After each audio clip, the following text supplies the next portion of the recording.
Angels America में, जिसको host किया जिमी किमेल ने। तो ये तो बेसिक जानकारी मैंने अब आपको दे दी। अब हम अवार्ड्स की बात करते हैं। तो मुख्य रूप से 4 अवार्ड्स तो आपको ध्यान रखने ही रखने होते हैं।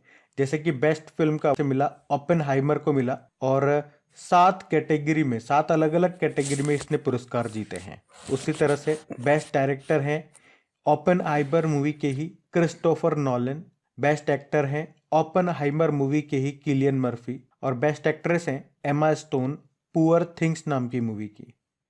अभी मैं आपको और भी इंपॉर्टेंट अवार्ड्स रिवाइज कराऊंगा जहाँ पे भी ओपेनहाइमर ही विजेता रही थी। तो देखो, ये स्टैटिक प्रश्न बन सकता है इस तरह का कि परमाणु बम के जनक किन्हें कहा जाता है, तो रॉबर्ट ओपेनहाइमर को कहा जाता है, ये ध्यान में रखना।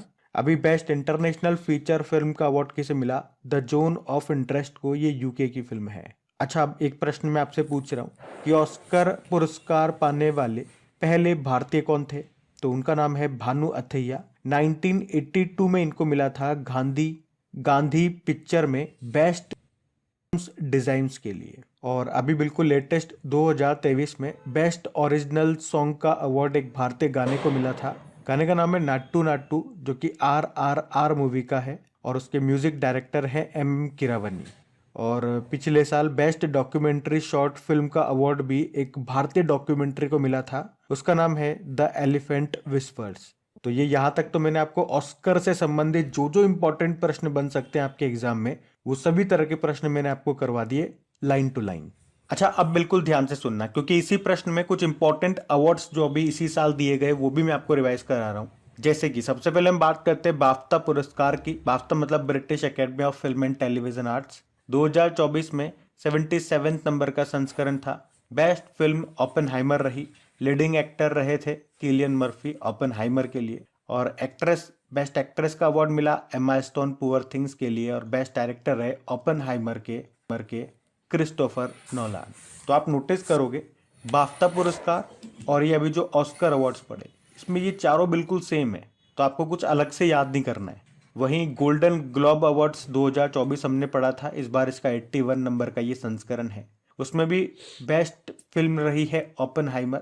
बेस्ट एक्टर किलियन मर्फी है ओपेनहाइमर के लिए। बेस्ट एक्ट्रेस रही लिली ग्लेडस्टोन, किस मूवी के लिए? Killers of the flower moon के लिए। और बेस्ट डायरेक्टर रहे क्रिस्टोफर नोलान ओपेनहाइमर के लिए। इसमें भी आप देखोगे 3 तरह के तो बिल्कुल सेम हो गए, मूवी, एक्टर और डायरेक्टर का नाम। एक्ट्रेस वाला अलग से याद रखना है। और एक ग्रेमी अवार्ड्स भी मैं आपको रिवाइज करा दूं, 2024 में कौन सा संस्करण? 66 नंबर का, जिसका आयोजन हुआ था लॉस एंजल्स अमेरिका में। संगीत के क्षेत्र में ये दिया जाता है। कौन देता है? Recording academy. और अभी किस भारतीय एल्बम ने ये अवार्ड जीता? तो दिस मोमेंट का एक एल्बम है, जिसको गाया है शक्ति नाम के एक बैंड ग्रुप में। और इस बैंड ग्रुप में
चार भारतीय शामिल हैं।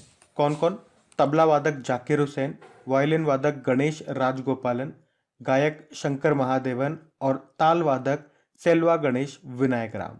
अच्छा, इनके अलावा जाकिर हुसैन और बांसुरी वादक राकेश चौरसिया ने पाश्तो और एज वी स्पीक के लिए भी ग्रेमी पुरस्कार जीता। तो इस तरह से आप देखोगे कि जाकिर हुसैन ने 3 ग्रेमी और राकेश ने 2 ग्रेमी पुरस्कार जीते।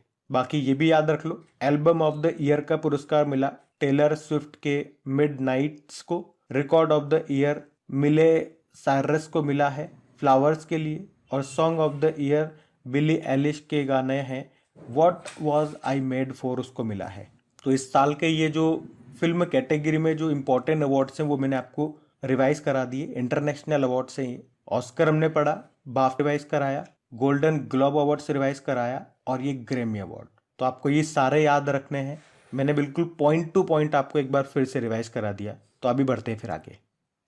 फिर आपसे पूछ रहे हैं अभी हाल ही में भारत की पैरालंपिक समिति के नए अध्यक्ष कौन बने हैं? तो आंसर होगा देवेंद्र झाझरिया।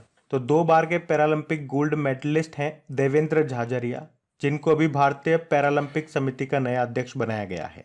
और वे किनका स्थान लेंगे? दीपा मलिक का स्थान लेंगे। देवेंद्र झाझरिया की बात करें तो इनका संबंध किस खेल से है? भाला फेंक से।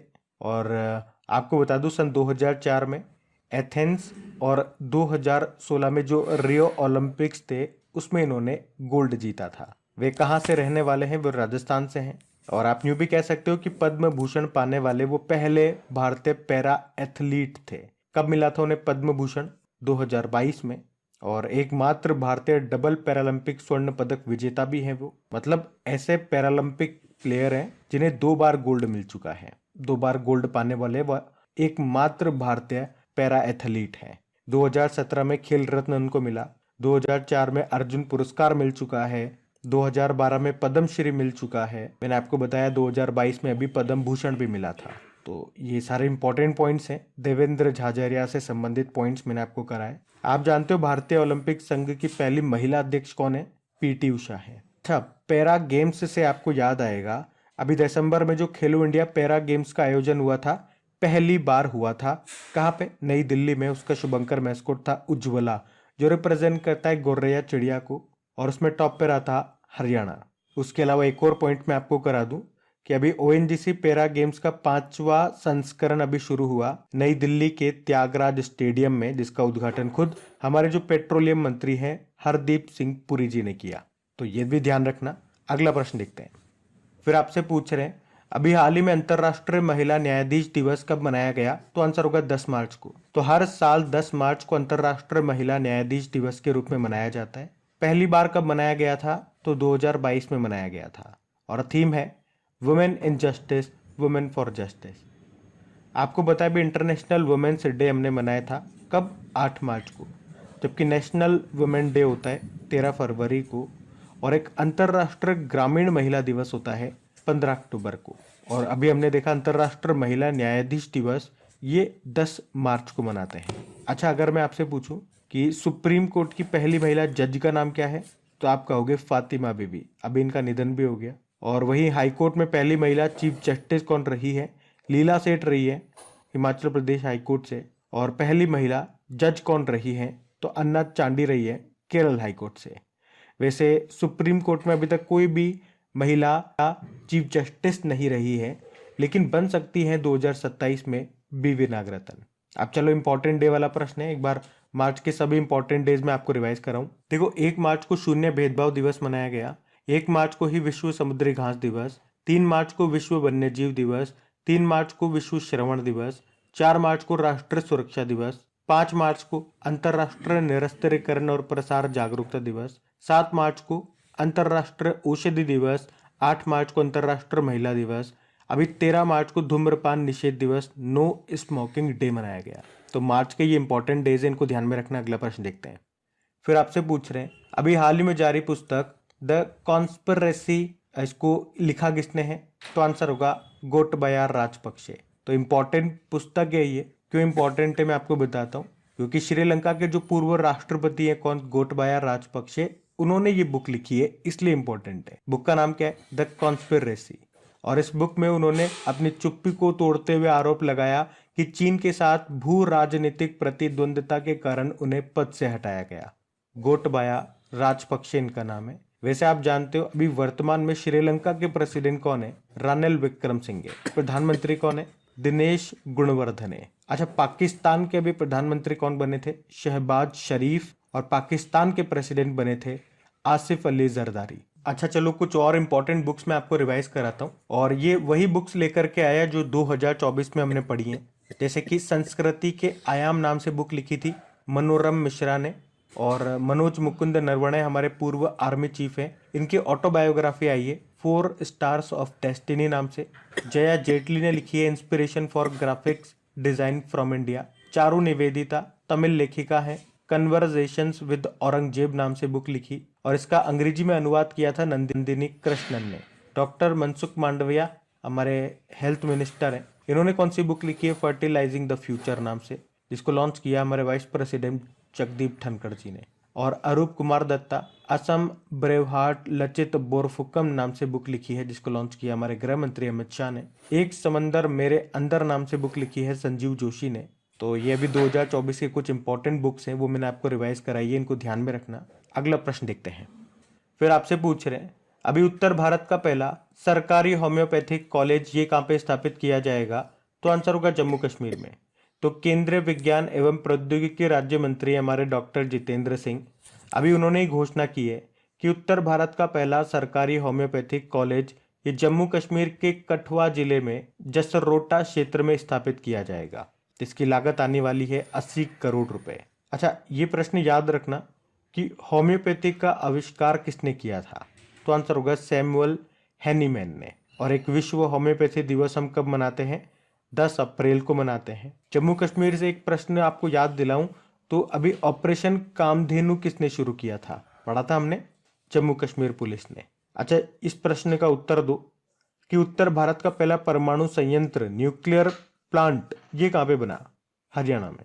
उत्तर भारत का पहला औद्योगिक बायोटेक पार्क ये कहाँ पे बना, जम्मू कश्मीर में। और उत्तर भारत का पहला डेटा सेंटर बना कहाँ पे, ग्रेटर नोएडा में। लेकिन अगर पूछे कि भारत का पहला वन विश्वविद्यालय कहाँ पे बना, तेलंगाना में। अगर पूछे कि डिजी यात्रा शुरू करने वाला पूर्वोत्तर भारत का पहला हवाई अड्डा कौन सा बना, तो गोपीनाथ बारदोलाई हवाई अड्डा जो असम के गुवाहाटी में मिलेगा। और 100% हर घर जल वाला पूर्वोत्तर का पहला राज्य कौन सा बना अभी, अरुणाचल प्रदेश। और उत्तर पूर्वी का पहला कंप्रेस्ड बायोगैस प्लांट ये बना कहाँ पे, असम में। पुरानी पेंशन योजना को बहाल करने वाला पहला पूर्वोत्तर राज्य कौन सा बना, तो आंसर होगा सिक्किम। तो यहाँ पे ये इंपॉर्टेंट प्रश्न मैंने आपको रिवाइज करवाए, जिसमें कुछ प्रश्न ऐसे हमने देखे जो कि उत्तर भारत में पहले हैं, कुछ पूर्वोत्तर भारत में नॉर्थ ईस्ट इंडिया में पहले हैं। तो ये सारे इंपॉर्टेंट प्रश्न, इनको ध्यान में रखना। और हाँ, आगे बढ़े उससे पहले अगर आप वीडियो को पहली बार देख रहे हैं तो प्लीज वीडियो को लाइक जरूर करना। अगर आपको सेशन पसंद आता है तो आज की वीडियो का हमारा टारगेट रहेगा लाइक का 7000 लाइक्स का, तो प्लीज लाइक जरूर कीजिएगा, ताकि मुझे भी पता लगे कि हाँ, आप लोगों को मेरी मेहनत पसंद आ रही है। और इन वीडियोस को अपने दोस्तों के साथ में अपने स्टडी ग्रुप में एक बार शेयर जरूर कीजिएगा। बाकी देखो, आपकी प्रैक्टिस के लिए इनकी क्विज मिल जाएगी आपकी क्रिक एग्जाम एप्लीकेशन में, पीडीएफ भी आपको वहीं पे मिल जाएगी। क्रिक एग्जाम एप्लीकेशन का लिंक नीचे डिस्क्रिप्शन बॉक्स में है। चलो फिर अभी अगला प्रश्न देखते हैं। फिर आपसे पूछ रहे हैं अभी हाल ही में प्रधानमंत्री नरेंद्र मोदी जी ने किस राज्य की महतारी वंदन योजना को लॉन्च किया, तो आंसर होगा छत्तीसगढ़। तो अभी छत्तीसगढ़ में महिला सशक्तिकरण को बढ़ावा देने के लिए मोदी जी ने छत्तीसगढ़ की महतारी वंदन योजना को लॉन्च किया है। अच्छा, वैसे इस योजना के बारे में मैं आपको पहले भी ऑलरेडी कई बार बता चुका हूँ, क्योंकि पहले इसकी घोषणा हो चुकी थी, लेकिन फाइनली अभी मोदी जी ने ही इसका उद्घाटन किया है। तो एक बार फिर से मैं आपको ये बता रहा हूँ क्या है योजना, क्या होता है इसमें। तो राज्य की विवाहित महिलाओं को इसमें वित्तीय सुरक्षा प्रदान की जाती है, मतलब 1000 रुपये इसमें हर महीने दिए जाएंगे, ये आप ध्यान में रखना। और उन महिलाओं की आयु 21 वर्ष से ज़्यादा होनी चाहिए, ये इसकी शर्त है। एक तो महिला विवाहित हो और उनकी उम्र 21 साल से ज़्यादा हो, तो हर महीने 1000 रुपये मिलेंगे। अच्छा, आपको याद होगा अभी महिलाओं को वित्तीय सहायता के नाम पे पैसे देने की योजनाएं अभी कई राज्यों ने शुरू की है, और ख़ास तौर पे इलेक्शन आने के पहले ये सब चीज़ें चालू हो चुकी हैं। आप लोगों को भी समझ में आती है बातें। तो कुछ एक मैं आपको रिवाइज कराऊं, हम ज़्यादा पॉलिटिक्स में तो नहीं घुसेंगे, हमारा काम है पढ़ना। तो क्या क्या है वो, एक तो मुख्यमंत्री महिला सम्मान योजना अभी शुरू किया दिल्ली ने, महिलाओं को 1000 रुपये प्रति महीना दिया जाएगा। मध्य प्रदेश ने लाडली बहना योजना शुरू की थी, उसमें 1000 रुपये दिए जाते थे पहले, लेकिन उसे बढ़ा के 1250 रुपये कर दिया गया प्रति महीना। और ज़्यादातर राज्यों ने इन्हीं को देख करके शुरू किया था ये सिस्टम। अभी हिमाचल प्रदेश ने भी इंदिरा गांधी प्यारी बहना सुख सम्मान निधि योजना को शुरू किया, हर महीने 1500 रुपये देंगे ये भाई साहब। अब देखो, बात छत्तीसगढ़ की है, तो ये रहा मैप में छत्तीसगढ़। देखो, छत्तीसगढ़ की कैपिटल रायपुर होती है। मुख्यमंत्री कौन है? विष्णुदेव साय। और गवर्नर है विश्वभूषण हरिचंद्रन। आपको याद होगा रामलला दर्शन योजना यहाँ पे शुरू हुई थी, जिसमें फ्री में अयोध्या धाम के दर्शन कराए जाएंगे। और युवा मितान परिवहन योजना यहाँ पे शुरू हुई थी। मुख्यमंत्री ग्रामीण आवास न्याय योजना यहाँ पे शुरू हुई थी। मुख्यमंत्री वृक्ष संपदा योजना शुरू हुई थी। छत्तीसगढ़ के धमतरी जिले के नागरी दुबराज चावल को जीआई टैग मिला था। 2023 PEN Nabokov lifetime achievement award मिला था छत्तीसगढ़ के लेखक विनोद कुमार शुक्ल को। छेर छेरा महोत्सव यहाँ पे मनाया गया। मुख्यमंत्री मितान योजना शुरू हुई थी। कौशल्या मातृत्व योजना यहाँ पे शुरू हुई थी, जिसमें क्या होता है, दूसरी बेटी के जन्म पे 5,000 रुपए दिए जाते हैं। और यहाँ पे आपको इंद्रावती नेशनल पार्क मिल जाएगा, कांगेर घाटी नेशनल पार्क मिल जाएगा, गुरु घासीदास नेशनल पार्क मिल जाएगा, अचान कुमार टाइगर रिजर्व मिल जाएगा, इंद्रावती टाइगर रिजर्व मिल जाएगा, लेमरू हाथी अभ्यारण्य मिल जाएगा जो कि छत्तीसगढ़ के कोरबा में स्थित है। पंडवानी नृत्य यहाँ का बड़ा फेमस है। हरेली त्योहार यहाँ पे मनाया जाता है, जबकि हरेला उत्सव ये उत्तराखंड का है। तो ये सारी पॉइंट्स ध्यान में रखना। अगला प्रश्न देखते हैं। फिर आपसे पूछ रहे हैं, अभी मार्च 2024 में किस भारतीय जोड़ी ने फ्रेंच ओपन बैडमिंटन 2024 का खिताब जीता? तो आंसर होगा सात्विक साईराज रंकीरेड्डी और चिराग शेट्टी की जोड़ी ने। यहाँ हम बात कर रहे हैं फ्रेंच ओपन बैडमिंटन 2024 की, जिसे जीत लिया है भारतीय जोड़ी सात्विक साईराज रंकीरेड्डी और चिराग शेट्टी की जोड़ी ने। किसे हराया इन्होंने? चीनी ताइपे की जोड़ी को हराया। याद रखना, ये दुनिया की नंबर 1 जोड़ी है, सात्विक साईराज रंकीरेड्डी और चिराग शेट्टी की जोड़ी। और मैं आपको बता दूं कि इस भारतीय जोड़ी ने ये दूसरा फ्रेंच ओपन खिताब जीता, क्योंकि 2021 में भी पुरुष डबल का खिताब इन्होंने जीता था। और अभी 2023 में स्विस ओपन का खिताब, इंडोनेशिया ओपन का खिताब, कोरिया ओपन का खिताब इन्होंने जीता था। अच्छा, इसमें वैसे अगर हम बात करें मेन सिंगल और वुमेन सिंगल की, तो मेन सिंगल जीता शी यू कुई ने, चाइना के हैं, और वुमेन सिंगल एन से यंग ने जीता है, साउथ कोरिया की है। लेकिन हमारे लिए मेंस डबल वाला जो नाम है वो इम्पोर्टेंट है, क्योंकि वो भारतीय जोड़ी ने जीता है। वैसे बैडमिंटन वर्ल्ड फेडरेशन का हेडक्वार्टर कहाँ पर है? कुआलालंपुर मलेशिया में है। और आपको याद हो तो हमने पढ़ा था अभी बी साई प्रणीत, इन्होंने संन्यास की घोषणा कर दी है। और इनका संबंध किससे है? इनका संबंध भी है बैडमिंटन से। और याद रखना साथ में कि 2026 में वर्ल्ड बैडमिंटन एडिशन जो होंगे, 30वां एडिशन होगा, वो कहाँ पे होंगे? भारत में होंगे। और अभी लेटेस्ट बिल्कुल लास्ट ईयर का 2023 का राजीव गांधी खेल रत्न पुरस्कार ये दिया गया सात्विक साईराज रंकीरेड्डी और चिराग शेट्टी की जोड़ी को। तो ये ध्यान में रखना। अगला प्रश्न देखते हैं। फिर आपसे पूछ रहे हैं, अभी मार्च 2024 में नौसेना अभ्यास है कटलेस एक्सरसाइज 2024, इसका आयोजन कहाँ पे हुआ? तो आंसर होगा सेशेल्स में। तो एक्सरसाइज का नाम है कटलेस एक्सरसाइज 2024। ये एक नौसेना अभ्यास है, नेवल एक्सरसाइज है। और इसका आयोजन कहाँ पे हुआ? पोर्ट विक्टोरिया सेशेल्स में। 26 फरवरी से लेके 8 मार्च 2024 तक चला। और इसमें भारतीय नौसेना ने भी हिस्सा लिया। भारतीय नौसेना के जहाज INS तीर ने हिस्सा लिया। और इस अभ्यास का एक्सरसाइज का उद्घाटन किया था सेशेल्स के राष्ट्रपति वेवल राम कलावन ने। इसमें कितने देशों ने हिस्सा लिया? इसमें 16 देशों ने हिस्सा लिया, जिसमें से भारत भी है। भारत 2019 से इस एक्सरसाइज में हिस्सा ले रहा है। अच्छा, सेशेल्स में ये हुआ ना, सेशेल्स कहाँ पर है? तो ये पश्चिम हिंद महासागर में स्थित एक द्वीपीय देश है, अफ्रीका कॉन्टिनेंट में आता है ये। कैपिटल विक्टोरिया हो गई, करेंसी है सेशेल्स रुपी, और इसके प्रेसिडेंट है Wavell Ram कलावन।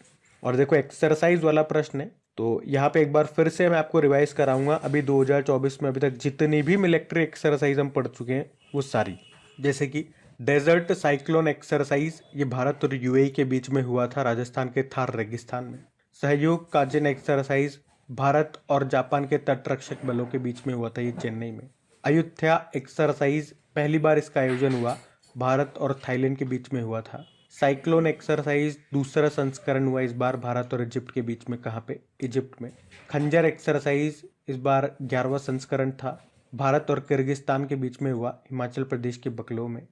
Stead fast defender exercise आयोजन किया था नाटो ने।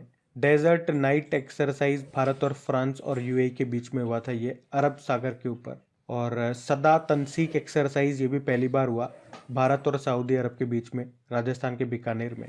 वायु शक्ति एक्सरसाइज इंडियन एयरफोर्स ने आयोजन किया, पोखरण राजस्थान में मिलन एक्सरसाइज भारतीय नौसेना ने आयोजन किया। लगभग 50 देशों ने हिस्सा लिया था विशाखापत्तनम में। दोस्ती एक्सरसाइज 16वां संस्करण था। भारत, मालदीव और श्रीलंका के बीच में हुआ ये, मालदीव में। और एक समुद्र लक्ष्मण एक्सरसाइज के बारे में हमने पढ़ा, भारत और मलेशिया के बीच में हुआ ये विशाखापत्तनम में। अभी सी डिफेंडर्स एक्सरसाइज भारत और अमेरिका के तटरक्षक बलों के बीच में हुआ ये अंडमान निकोबार के पोर्ट ब्लेयर में। तो ये अभी तक 2024 की सारी इंपॉर्टेंट एक्सरसाइजेज हैं, वो मैंने आपको सारी यहाँ पे रिवाइज करा दी है, तो ये आप ध्यान में रखना। अगला प्रश्न देखते हैं। फिर आपसे पूछ रहे हैं, हाल ही में किसे मिस वर्ल्ड ह्यूमैनिटेरियन अवार्ड से सम्मानित किया गया? तो आंसर होगा नीता अंबानी को। तो रिलायंस फाउंडेशन के चेयरपर्सन है नीता अंबानी। इनको अभी मुंबई में आयोजित हुए 31वें मिस वर्ल्ड पेजेंट में मिस वर्ल्ड ह्यूमैनिटेरियन अवार्ड से सम्मानित किया गया। नीता अंबानी को यह अवार्ड उनके सामाजिक कार्यों के लिए दिया गया है। किसने दिया? तो मिस वर्ल्ड ऑर्गेनाइजेशन की CEO और चेयरपर्सन जूलिया मॉर्ले ने दिया है। अच्छा चलो कमेंट बॉक्स में लिख के दिखाओ कि अभी मिस वर्ल्ड 2023 का खिताब किसने जीता है और वो किस देश की है। देखिए किस किस को याद है। बाकी पुष्पा भारती 33वां व्यास सम्मान 2023 के लिए जीता। दीनानाथ राजपूत दूसरा रोहिणी नैयर पुरस्कार जीता और पेरुमल मुरुगन JCB साहित्य पुरस्कार जीता 2023 का, इनके उपन्यास फायरबर्ड के लिए। अगला प्रश्न देखते हैं। फिर आपसे पूछ रहे हैं, अभी मार्च 2024 में किसने केंद्रीय सतर्कता आयोग के सदस्य के रूप में शपथ ली है? तो आंसर होगा AS राजीव ने। तो अभी बैंकर AS राजीव ने नई दिल्ली में केंद्रीय सतर्कता आयोग के सदस्य के रूप में शपथ ली है। उन्हें केंद्रीय सतर्कता आयुक्त जो है प्रवीण कुमार श्रीवास्तव, उन्होंने सतर्कता आयुक्त पद की शपथ दिलाई है। तो अगर केंद्रीय सतर्कता आयोग की बात करें, यानी कि सेंट्रल विजिलेंस कमीशन की बात करें, तो स्थापना होती है 1964 में। और इसकी स्थापना किस किस सिफारिश पे की गई थी? तो के संथानम समिति की सिफारिश पे। इसमें एक अध्यक्ष होता है, 2 सतर्कता आयुक्त होते हैं जिनका कार्यकाल 4 साल या 65 वर्ष आयु जो भी पहले हो। और जो अध्यक्ष है, मतलब जो केंद्रीय सतर्कता आयुक्त है, चीफ विजिलेंस कमिश्नर, उनका नाम क्या है? प्रवीण कुमार श्रीवास्तव है। जो 2 सतर्कता आयुक्त है उनके नाम क्या है? एक तो अभी बने ये AS राजीव और एक पहले से हैं अरविंद कुमार। अगर पूछूं आपसे कि हमारे पहले चीफ विजिलेंस कमिश्नर कौन रहे थे केंद्रीय सतर्कता आयुक्त, तो आंसर होगा निट्टूर श्रीनिवास राव। अच्छा आपको याद है ये अरुण गोयल का नाम? अभी तक हमारे चुनाव आयुक्त थे ये, लेकिन अभी इन्होंने रिजाइन दे दिया, इस्तीफा दे दिया। प्रवीण कुमार सूद की बात करेंगे तो CBI डायरेक्टर है। देखो मैंने ये नाम जान करके लिखा है ऑप्शन में, प्रवीण कुमार सूद का। और यह भी हमने पढ़ा, हमारे केंद्रीय सतर्कता आयुक्त, इनका नाम प्रवीण कुमार श्रीवास्तव है। तो बहुत मिलता जुलता नाम है और दोनों के दोनों नाम इंपॉर्टेंट है, तो ध्यान में रखना। इसीलिए मैं आपको ऑप्शन रिवाइज करवाता हूँ और जानबूझ करके मैं इस तरह के ऑप्शन यहाँ पे कंफ्यूज क्रिएट करने के लिए रखता हूँ, ताकि आप कंफ्यूज हो और जितना भी कंफ्यूज होने हैं वो यही हो जाओ, एग्जाम में ना हो। तो ये था आज का आपका करंट अफेयर्स का सेशन। कमेंट करके जरूर बताइएगा आपको सेशन कैसा लगा। और चैनल पे पहली बार है तो चैनल को सब्सक्राइब करके बेल आइकन को जरूर प्रेस कर लेना, ताकि वीडियोस के नोटिफिकेशन आपको मिलते रहें। और रिवीजन वाला वीडियो अपलोड नहीं हो पा रहा था, टाइम नहीं मिला था मुझे, लेकिन आज वीडियो अपलोड हो जाएगा। और जो नए स्टूडेंट है वो हमारा रिवीजन वाला वीडियो एक बार जरूर विजिट कीजिएगा। अभी जनवरी से हमने रिवीजन करना स्टार्ट किया है करंट अफेयर्स का, जो पहले हम 2023 का करते थे। अभी चलो कल के करंट अफेयर्स का मैं आपको क्विक रिवीजन करा दूं, फिर सेशन एंड करते हैं। तो पहला प्रश्न आपसे पूछा था, मिस वर्ल्ड 2023 का खिताब किसने जीता? तो आंसर होगा क्रिस्टिना पिचकोवा ने, चेक रिपब्लिक की है ये। फिर आपसे पूछा अभी रासमस पुरस्कार के लिए किसे चुना गया? तो आंसर होगा अमिताभ घोष को। और धूम्रपान निषेध दिवस, नो स्मोकिंग डे, मनाया 13 मार्च को। नरेंद्र मोदी जी ने किस राज्य में सेला टनल का उद्घाटन किया? अरुणाचल प्रदेश आंसर होगा। फिर पूछा बिचोम ये किस राज्य का 27वां जिला बना? अरुणाचल प्रदेश। फिर पूछा अभी मोदी जी ने किस राज्य में लाचित बोरफुकन की 125 फीट ऊंची प्रतिमा का अनावरण किया? असम में। और जेम्स एंडरसन 700 टेस्ट विकेट लेने वाले दुनिया के पहले तेज गेंदबाज बन गए भी किस देश के? इंग्लैंड के। चुनाव आयुक्त ने इस्तीफा दे दिया, नाम बताओ? अरुण गोयल ने। और NHPC यानी कि national hydro electric power corporation के CMD बन गए राजेंद्र प्रसाद गोयल। और आखिरी प्रश्न था, राष्ट्रीय अनुसूचित जनजाति आयोग के सदस्य किसे नियुक्त किया गया? तो आंसर होगा आशा लकड़ा को। अभी कल का होमवर्क प्रश्न देखते हैं और सेशन एंड करते हैं।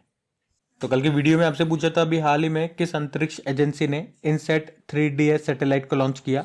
तो आंसर होगा इसरो ने। आप सभी ने प्रश्न का बिल्कुल सही उत्तर दिया। अब ये रहा आज का आपका होमवर्क प्रश्न।